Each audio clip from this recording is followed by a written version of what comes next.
known about the award, nor would I have delved into its history to discover as many things about my father that I didn't even know myself. Many of those things have been recounted here, so the two-page summary here I can skip a lot of. But I do want to point out a few things, and I'll probably have to read this so that I don't choke up. It doesn't go unnoticed that my father, a Caucasian and a deceased one at that, was the recipient of such a prestigious award. Went through so many decades, men and women of color have been denied their justice and passed over for rewards and opportunities and recognition that they deserved.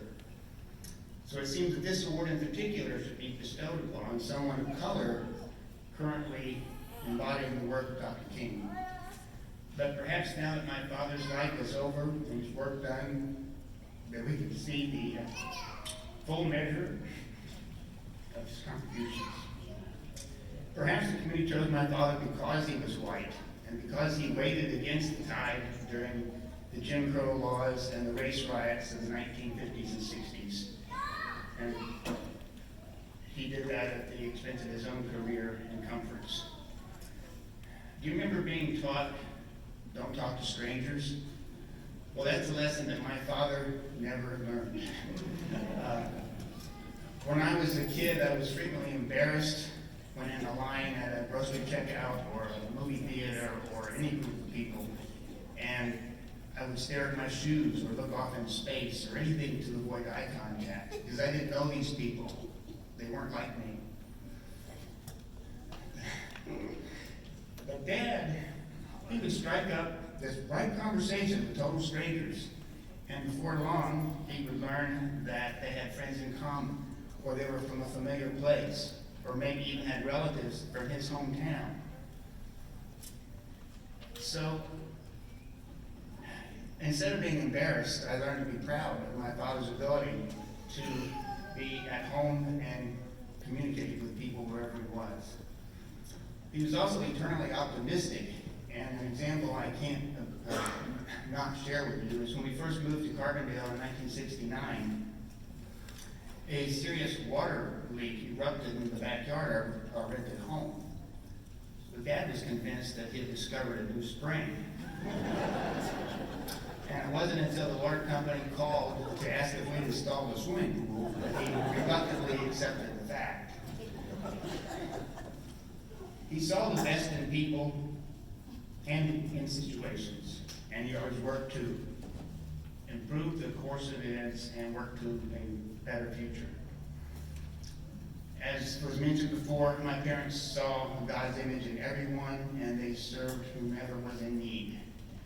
I have to say, too, that I can remember swimming with black children in the swamps of the Cache River near near Karnak, in the 1950s, and being confused by when in the 1960s we were in Belleville, and the swimming pool was suddenly vacated because a couple of black kids came to swim.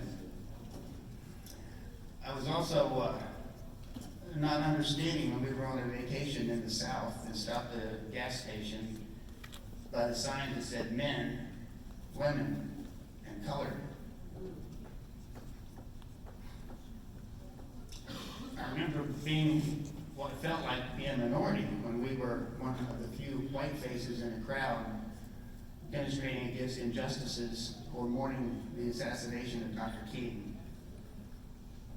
During his time, Dad fought graft, pollution, racism, bridged gaps between Catholics and Protestants, young and old, black and white, and he made connections within the town and down community and even within nations when he went on mission trips to Mexico, Guatemala, and behind the Iron Curtain, even smuggling Bibles into the Soviet Union. And as the director of the Ministry of Criminal Justice, he helped ex-offenders find jobs and get reestablished in society. And in his later years, as was mentioned, he worked to reduce his own carbon footprint and help to convey to others the importance of climate change. So my parents were remarkable people, but so are yours. So are you. And I hope that you be inspired to recognize that fact and approach apparent obstacles as opportunities to become stronger and more successful in your fight for truth, justice, equality, peace, and a brighter future for us all.